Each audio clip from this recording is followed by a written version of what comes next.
Jim Moginie and the Family Dog. It's been a while, 2018, I do believe, Bark Overtures. You've left this one 7 or 8 years in between albums. Yes, well, there was another band that kind of needed attention in that time.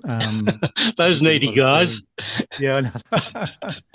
Yeah. Well, I think our this record we made actually during when Minute was back together again. We just came into the studio for a couple of days and did some recording and all actually in this very room we're in, which is my studio, Oceanic in Sydney. And we're all just in here all together. Everything's spilling into everything else. The recording's very, what's the word? Compromised because of that. But then you get this sort of glue that holds it all together, which is the live performance thing. So, and I'm always been about that, for better or worse. So, and then it took a while to make that sound good. So then we just pieced together the record in the last few years, really. It's just from that original 2-day recording and wrote lyrics to go over the top of it and made songs out of what we played. So you have that electric interaction going on. And then once you've got that, of course, you can write anything you want over the top of it because it's so kind of authentic the way it all works together. You couldn't separate it even if you wanted to. So that was part of the charm, really. Yeah, and all done out of your own Oceanic studio as well. Yeah, that's right. Australian music in an Australian studio, recorded by Australians. So we've got Kent and Paul, both of Celibate Rifles, and Tim Kevin, the Apartments, along with you. It's quite some experienced people in there. Yeah, well, we've been around. I mean, I remember seeing the Rifles in the Mona Vale Hotel in about 2000 and something. I got kind of friendly with Kent, and he came to an Oz gig. I saw him standing there after the gig. He looked a bit lost. He was just standing there, and I was it was an Oz gig, and Kent, I know you, and he said, yeah, that was. He said he enjoyed the show, so he and I started playing together a bit, and then when I did my first solo record, I got some professional, session musicians, and that was great. But we then after that, we got in a garage together, me and Kent and Paul and Tim, who I knew, who I brought in, and Kent brought in Paulie. And instantly it was like a band, and we just could jam and extemporize and extend sections of songs and putting more guitar solos, probably, knowing us. He's a great guitar player, Kent. Just got such a great sort of attitude. And so we immediately formed a band then. And even though the solo album I'd made didn't really suit that kind of treatment, it's more of sort of a proper record in a way, musicianly record, I guess. This was more of a kind of a hairy band, and I think that's what we've tried to put on this new record too. That kind of, something with a bit of hair, fur bearing, as Captain Beefheart would call it, sort of something a bit more blood on its teeth, sort of thing. And I think that was from that moment on we were a band, and that happened a long time ago. So we haven't done as much work as we probably could have done.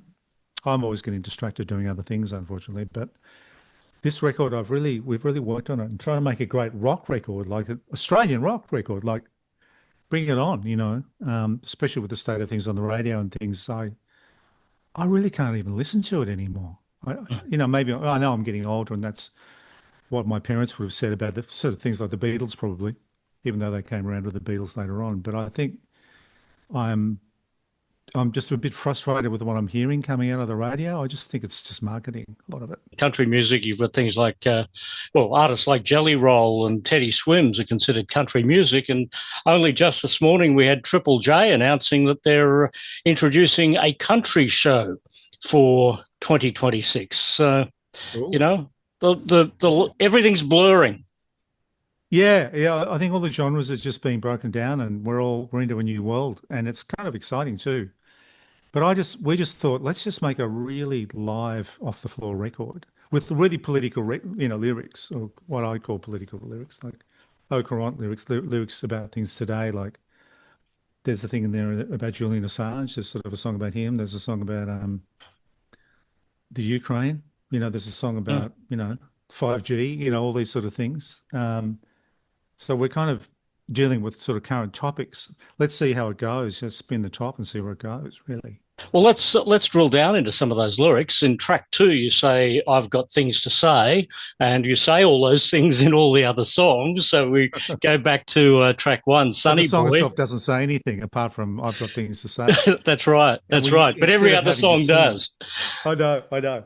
Yeah. I'm glad you picked up on that. Yeah, Sunny Boy talking about ideas being more exclusive, inclusive, experimental, sentimental. We seem to have all these rules around anything that happens these days. That song was written from a point of view of an advertising executive. You know, this message needs to feel more environmental. This message needs to be more experimental. This needs to be more. You know, can we just tweak it so the message is sort of appeals to everybody? But you know, it's the way people are being. You know, the way they consume things now. It's just a lot of marketing. Usually they're being sold something, but they think it's actually news. But actually, you know, there's usually some sort of covert message there. It's just the way the streaming world, sorry, the social networking world works with, um, you know, uh, you're really being marketed at, you know. It's very hard to sort of decipher it sometimes. It's very confusing, and that's how they want it. But they just want you to keep engaged. So, um, God, I am saying it sound like an old fart now, but anyway, that's sort of the way, You and me you know, both. yeah, well, my advice to you that one was overheard that in an airport. You know, someone was sitting there going, you know, my advice to you is, you know, dot dot dot. You know, you should be more thoughtful, or you should be more this and that. And again, that's sort of a list song a list of sort of a diatribe of like, this is what I think you should do. You know, you should eat more meat, or you should climb the seven peaks, or you should. There's a Well, lot of shoulds lie going through on your in the teeth world. is one of those on the list. Yeah, you should lie through your teeth. Yeah. Mm. I've heard that before. Someone said that to me once. You should, oh, you're too honest and you're too, you know, nice. You know, you should be a real bastard. You should lie through your teeth like all the good people do. So many mixed messages, and no wonder kids are confused and depressed, and you know, Yeah, anyway, and check the terms and conditions. yeah, you just tick the box. You know, make sure you tick the box, otherwise you won't get it. You know, whatever it is you're trying to get. So, 5G, as you mentioned before, I guess, that comes back to the big tech world. And, we're sold 5G because it's better than 4G, which is better than 3G, which is better than 2G. And of course, we had to get rid of our yeah. landline, our fax machine. Uh, Yeah, everything is five being G is sold. more than four. It's more than three, so it must be better. You see, you know, that's one of Kent's lines. You know, so, Yeah, what people don't realize is that the rich get richer, the poor get the picture, as someone wise that's once exactly said. right. Yeah, yeah. In fact, there's sort of little tinges of Midnight Oil in some of the kind of the first album, which I still really love, because it's something a bit hairy about it. It's sort of there's a bit of use and abuse in that song 5G. I think there's something in that guitar riff that and I only realised it afterwards, but it does hark back to me, us all being younger and being a bit more innocent and being a bit more just having fun there playing music and it's a bit daggy the riff, but we can play that riff. It's fine. You know, we can.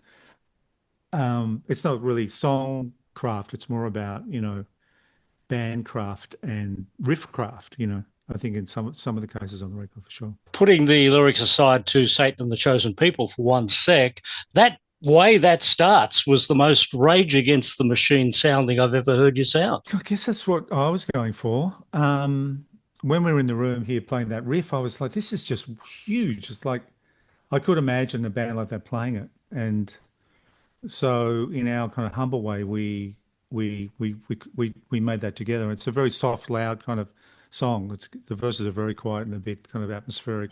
Then this riff comes in, and the chorus it should just obliterate your ears. Really, that's what was the whole sort of point of doing it like that. So it's yeah, it is a bit of a what do you call it a weighty riff. Mm. Like, you know, what's that Pink Floyd song that's got that big riff in it, you know, on the wall, the first song, oh, In the Flesh, I think. Just this giant riff, and you always come back into it. It's sort of you every time you hear it, it's like it's huge. And even though you listen to the record, but in your mind it becomes huge, you know, when you think about the riff. You know, I am riff obsessed, so you know, to switch off now anybody who, you know, Yeah, isn't. we've noticed, Jim. Yeah, oh, good. Yeah, I'm making a point. Satan and the Chosen People and the First Amendment. I mean, we're sort of crossing into the Northern Hemisphere here, America 2025. Yeah, well, I think the thing with Assange was just one of those things where it was really blurry. Like they were playing the man at a certain point. I think I'll probably get into trouble for saying this, but I think, like you get into trouble for saying anything these days, but I think all he did was report what happened and what information he found. And he was digging, of course, as journalists do. But to actually be imprisoned for that and then get put through, I mean, he would have died. It was only just probably a matter of weeks before he would have died. He just got out of there and had to, whatever he had to do to get out of there, he got out of there. And I just think he's a bit of a hero. I just think maybe we don't even realize it now. But in future years, I think we'll start to see him much more in that light.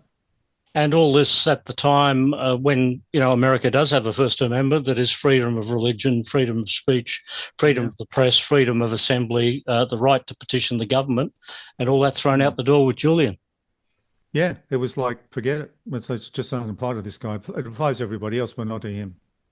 And so they were playing the man. They were calling him, he doesn't cut his toenails, or he slept with Pamela Anderson, or whatever it was that they were trying to make up about him.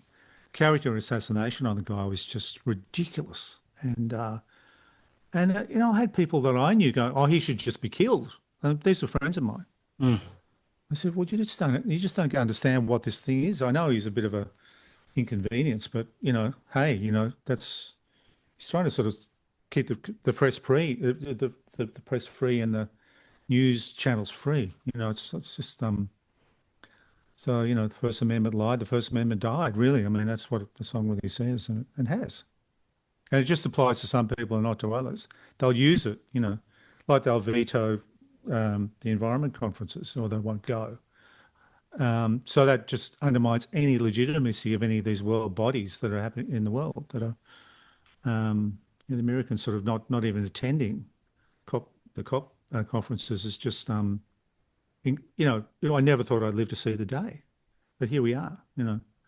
It's happening on all sorts of different levels too, this First Amendment stuff. So, Yeah, and I guess while all this is going on, we're, hearing more in Foreseeable Ruin, that great lyric that you've got there, Keep It Simple, Rip Van Winkle. I mean, all this is going on, but people seem to be just sort of nodding off and really not taking a lot of action sometimes. I mean, I think it's all about just getting people's attention.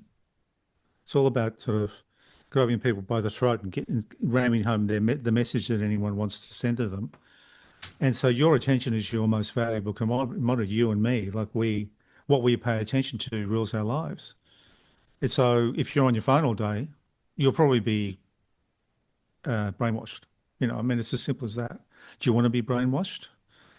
Or are you just addicted to the phone that you're just in the habit? So my daughter said something interesting the other day. She said, "Dad, I broke up with my phone." And I thought that was such a sweet thing to say, but it was also sort of like, it's a good thing, just look at what that thing's doing to you. Just really think about it. We're not playing games here. I mean, this stuff has changed the world and the way we consume news, the way we digest news, obviously with music too, the way we consume music. So I think it's just, just question everything, really. And that goes back to the Midnight Oil thing, really, I suppose, what you alluded to in the beginning of the interview. It is sort of like a Midnight Oil record that Midnight Oil didn't make. It's just a new version, a just slightly different version of it, lyrically and sort of musically too, going back to that early, Australian rock sound of the early, the late 70s. They're trying to actually just honour that, but not go and live there, but just go, yeah, that was really good. There was some great playing, great performances, great electric sound. We're not sort of kowtowing to anyone here. We're just going back to who we are and being authentic to that. I guess, when we get to the song This Is Modern War, that really summarises all of the songs we've just talked about preceding that one, in that the modern war is not about dropping bombs, it's about mind games. Yeah, we're waiting to see. We're waiting, you brought the fire, this sort of idea that someone is to blame and someone is, but they're trying to spin the message so they're not, so they don't look like the bad guy. And so it does talk about that. I mean, I think that song we were trying to paint a picture of crumbling buildings and sort of. I'm a good friend with of George Gittos, the filmmaker, and he was one of the only people that went into Kiev when the Russians were coming towards Kiev. Everyone was going the other way. He came in from Poland on a train with his wife Helen, and they were there when it was happening. I mean, talk about someone who's incredibly brave and probably some would say foolish, but he went in there and made a film called Ukraine Guernica. So that song was really inspired by that experience of him going in and seeing all the tank traps outside people's houses, people just in cellars with dust everywhere and like living there. And, the message that we see obviously in news is completely different to that. It's spun. Mm. So he was actually there and saw it and saw the people, and he was part of the artists there, going and painting graffiti on walls and sort of getting young people involved and people in that who were just desperate to express themselves, but they couldn't because they probably would have got out and got shot. So yeah, that song definitely comes from the Ukraine invasion and what it feels like to be in a place like that where you're kind of outnumbered and you're outgunned and outflanked, but you're still there and you're living and you're still trying to make sense of that. Then we get to the final track, One Day, which is, I guess, almost like the closing theme to the album. Yeah, well, that was a beautiful little bit of performance. It's like that song. It doesn't have any lyrics. One Day just gets repeated like a mantra through it, but it builds. It starts very quietly, and it's very open to interpretation. You can make it whatever you want. One day it's we'll all be saved, and one day it's all going to go to ruin, and one day whatever. So it's just one day of your life, and maybe this is it. But you don't even know it yet. Yeah, it's a nice way to see the album out. I think the Dog's always done good instrumentals as well. Like we can kind of paint a picture with that sometimes that can't really be explained. It's sort of like it's not like a song. It's more something you might hear on a Sonic Youth album or something, Mm. that just a long extended piece of music that doesn't have to sort of make sense in any way apart from just being a piece of playing, a piece of art, a piece of a performance. So that just is a moment in time. And I think, one day, I suppose that is the right title for that song. Thunk makes a brilliant companion piece to 100 Years or More, the EP you've just done with Hamish Stewart and Rob Hurst. Yeah, I tell you, that was one of the most beautiful experiences I've had. I just get very emotional thinking about it because, Rob's struggling with his health at the moment and, someone I've known ever since I was a kid, so 15 years old. He and I started the band really at the Midnight Oil Band and then everyone sort of came in after that. So I think there's a nice full circle thing for me with it too. I mean, I'm not saying it's the end of Rob at all. He's fighting on it so well, and he's remarkable the way he's fought this cancer nonsense. But he comes into the studio and he's got these beautiful songs, and you just go, you know, God, that song, 100 Years or More, the actual, when I first heard that, I really didn't know what to say. He's talking about his mortality. He's talking about, Mm. his wish that we will all live longer and his wish that we will all have better lives. But there he is, basically dealing with something that's terminal, and he knows his time is limited. So that song just totally reflects his state of mind, but he kind of does it in a way that you can sing along, and feel good about it. It's sort of not, it's not like gloomy, it's not like oh yeah, we're all dying or whatever.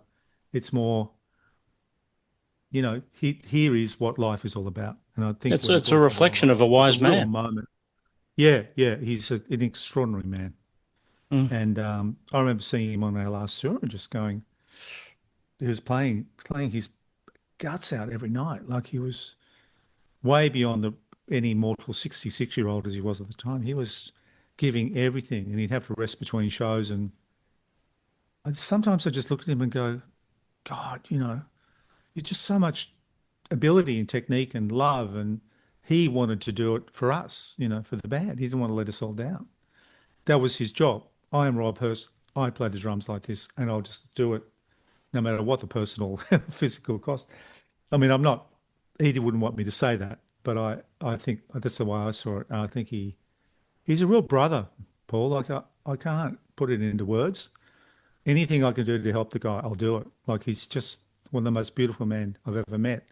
And, love's a funny word, but it really sums up how I feel about him. He's just you know, just one of those people. And that we grew up together. I mean, he called me Jim. No one else called me Jim when I was a teenager. They used to call me Jamie or something. Oh, you're Jim. That's who you are. Oh, okay, thanks. And he brought me out of my shell when I was a really kind of awkward teenager and such a confident guy, like and such a beautiful man in that way. And all of them really, all the guys in the band the same. We all learnt so much together as a group, and the things that were good that happened to us, the things that weren't so good that were difficult. And but it was a mighty teacher, that band, for all of us. But Rob, probably more than anything, at the end, at this point, they don't barely help him make a record, and we make the record pretty easily. We just slide into. He go, you play through it. Do you want me to play? Yeah, no, I think we've got it. I think we're good. And so we go and play it, and we make a few mistakes, and then we sort of patch them up, and usually the songs would go down really fast because they didn't need to be tweaked. He just had them really together. He just could walk in and sing them and play them. Hamish should come in here and play the drums. I'd record it. I'd add a bit of bass to it or guitars and things, keyboards. And we did some vocals on it. And that was pretty much all we did. We didn't really, it was not fussed over at all. But the songs were so good, you didn't need to do anything to them. They didn't even need much stuff on them. It was, I really love that record. I love the way it sounds too. It's really powerful. Oh, yeah, I think it makes Somehow a the great emotion. companion piece to Thunk as well. You could almost slot the songs from 100 years or more through Thunk. And not that I'm I didn't suggesting. realize we were No. making, like, it's like the White Album relates to Abbey Road, or, how does it relate to Get Back? Oh, yeah, well, it could be part of the same. But yeah, no, I think it's continuum there. Rob loves the dog record too. He thinks it's really good. The dog's taking a step up. It's like, all right. But I think it's just a great time to be alive and making music. Let's keep it going as long as we can. Mm. I think it's important that we, um, you know, be true to who we are and just keep making music. So Mm. 2026, the Family Dog, what's it looking like for live performance for the Family Dog over next year? Yeah, the dog goes on the road. We're playing in, it's probably listed somewhere, but Coaldale, then up to Brisbane, I think Coolangatta, Sunny Coast, Melbourne. We're playing in the Castlemaine. We're playing in, Tassie. We're going to Canberra and playing in Sydney, Marrickville, Bolo, and Avalon, RSL in February, March. Yeah. So it's kind of old stomping grounds for us, really. They're trying to play the smaller rooms and try and just have a good time and show that we're kind of really a dance band at heart, even though I'm always talking about the technique of making things. That's what I'm obsessed with. But when people come and see it, it's usually, they start dancing because it's something about. I remember seeing Paul the first time at the Mona Vale Hotel with the Rifles. This was when Damo was still alive.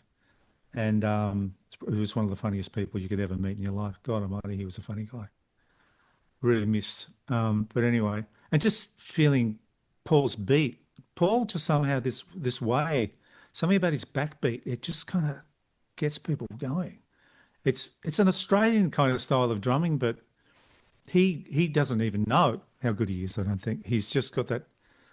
As you can, just around that room. What's really great about that? It's the bloody drums. It's like it's really good. Like it's feeling good. Like it makes people feel good. So we're lucky that we've got a good chemistry, and we've developed it over a few years now. But be nice to go out and play this record, and because I think we'll have two albums out that we can play, which Yeah. will be good.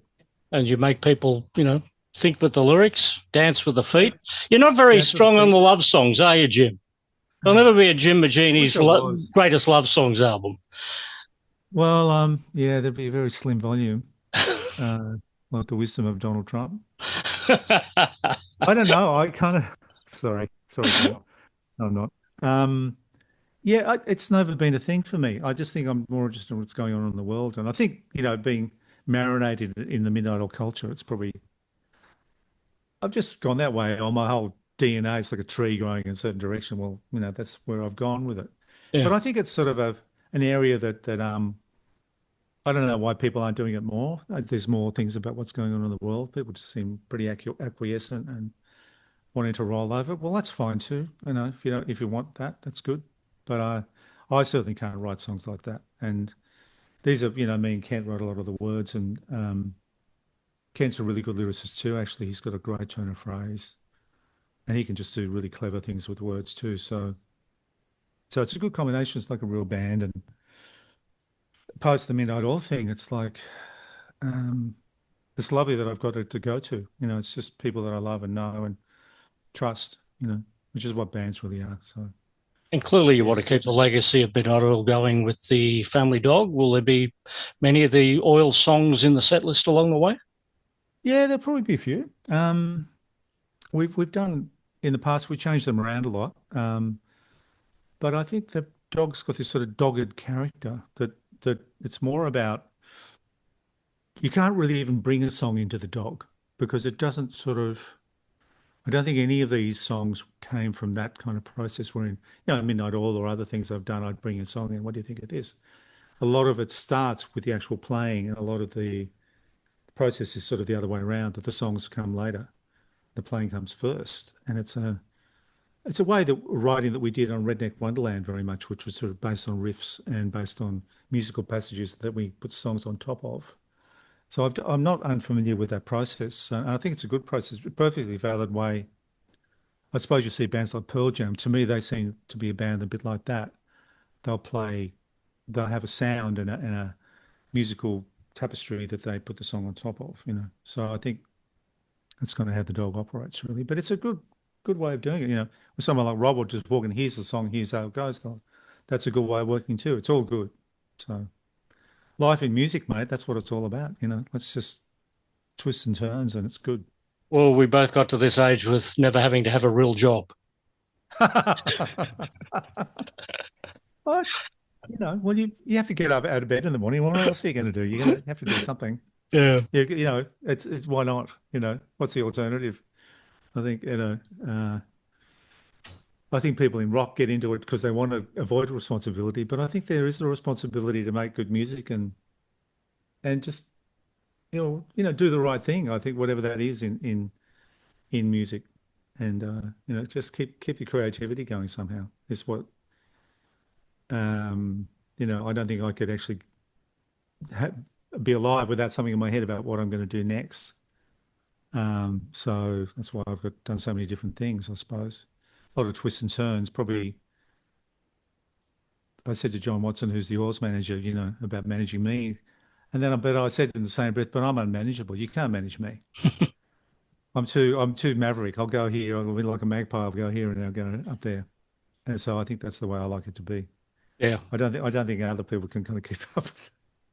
Hey, at this point in our lives, Jim, we've earned the title "Cranky Old Bastards." Well, here's the album cover, which you'd probably put up anyway. But it's Thunk, and it's we're not over thunking anything with this record, but we're playing a lot of good Australian guitar music. My book. I've actually got a chapter about the lost Australian guitar sound, which is about the bands like the Masters Apprentices and Zoot and Hush and the people I used to go and see the Police Boys clubs of Finch and Akadaka as well. They'd be playing through Australian-made amplifiers, Mm.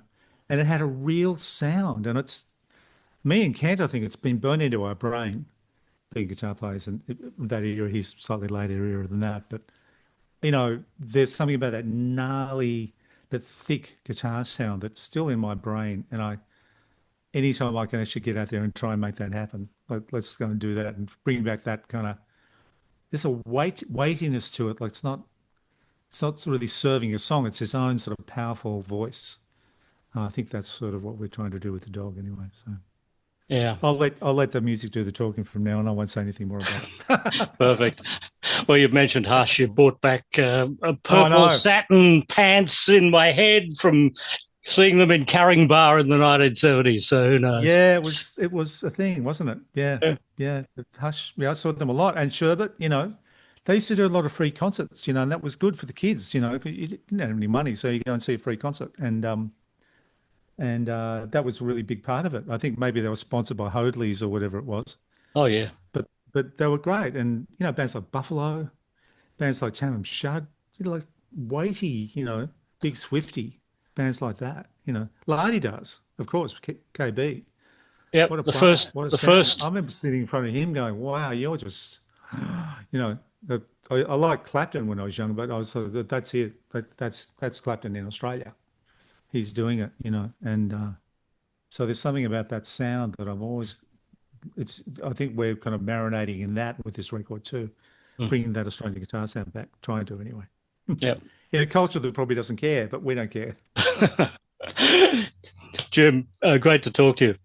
It's always great to talk to you, Paul. Yeah, thanks, mate. Really love it.